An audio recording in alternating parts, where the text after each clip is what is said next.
आज की बात और आज की बात है किताब तिलावत या किताब इतात।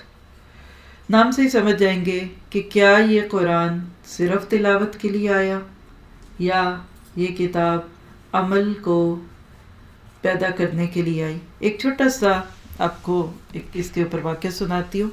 मिस्टर ए एंड बी, कोई भी होंगे, दो ब्रदर, दो भाई, कोई भी, यानी दो भाई थे या दो पार्टनर्स थे।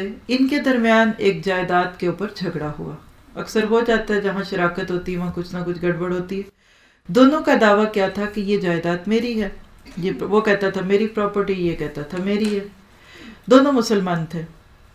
मिस्टर ए ने मिस्टर बी से कहा कि अगर आप कुरान को हाथ में लेकर कहें कि ये जायदाद मेरी है तो मैं अपना दावा वापस ले लूँगा और जायदाद पर आपका हक तस्लीम कर लूँगा। ठीक है, ऐसा करते हैं ना हमारे यहाँ भी कि भाई कुरान हाथ में लेके बात करो। मिस्टर बी ने कहा भाई इस मामले का कुरान से क्या ताल्लुक, भाई तुम कुरान को बीच में क्यों ला रहे हो। मिस्टर बी एक मुसलमान शख्स थे, फिर उन्होंने ऐसा क्यों कहा। इसका सबब यह है कि मौजूदा ज़माने के मुसलमान अल्लाह की किताब को वही दर्जा दे चुके हैं जिसको कुरान पाक में किताब महजूर कहा गया है। कुरान में आता है ना, सूरह फुरकान में बिल्कुल 19वें पारे के आगाज़ में आयत नंबर 30 में कि क़यामत के दिन नबी ये शिकवा करेंगे कि अल्लाह ये है मेरी वो कौम कि जिसने किताब को छोड़ा हुआ था, इसको पीछे डाल दिया था। और उस पर हम तफसीर में बहुत लंबी बात करते हैं कि किस तरीके से लोग आज किताब को पीछे छोड़े हुए हैं। तो वक़ाल रसूल या रब्बी इन्न कौम इत्तख़ज़ू हाज़ल कुरआन महजूरा। तो गोया के हकीकत यह है कि मौजूदा ज़माने के मुसलमानों के लिए कुरान बराए तिलावत बन गया है, ना कि बराए इताते किताब। ये जहन मौजूदा ज़माने के मुसलमानों में आम हो चुका है और इस वाक़े से इस बात को हम बहुत अच्छा समझते हैं। कुछ तो वो लोग हैं ना बेचारे जो दीन से दूर हैं, लेकिन मसला थोड़ा सा इससे भी गंभीर है। और वो क्या कि बहुत से लोग जो इस्लाम के नाम पर इदारे, तहरीकें, मस्जिदें, मदरसे, ऑर्गेनाइजेशंस और क्या कुछ चला रहे हैं ना, उनमें से भी अक्सर लोग कुरान को बराए तिलावत पढ़ा रहे हैं। आप उनसे पूछें आपने ये काम क्यों शुरू किया, क्यों पढ़ा रहे हैं, क्या कर रहे हैं, तो वो क्या कहते हैं कुरान को पढ़ना फ़र्ज़ है। बच्चा छोटा होता है तो उसको पढ़ना पड़ता है। अच्छा जी, आप इसको समझना भी चाहते हैं, नहीं इसकी ज़रूरत नहीं।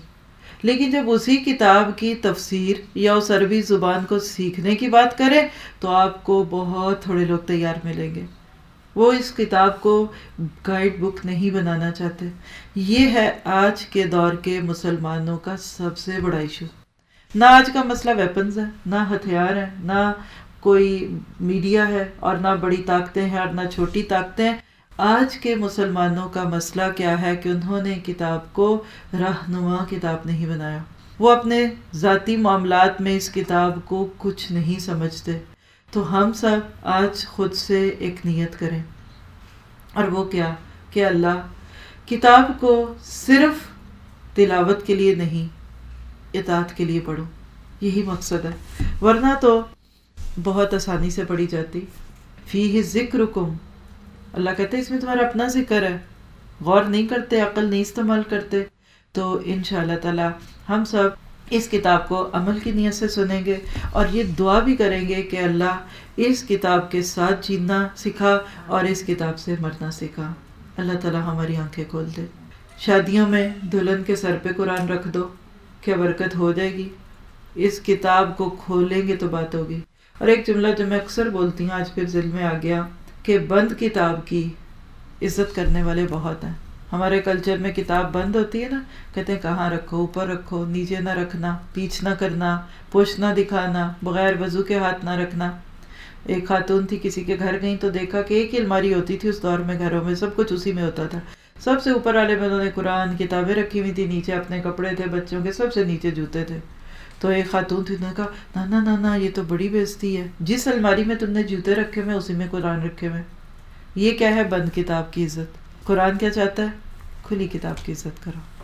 और ये सब सफ़र जो है ये खुली किताब की इज़्ज़त की बात है, क्योंकि ये बचाएगी हमें। अल्लाह ताला से दुआ है कि अमल की तौफीक अता फरमाए।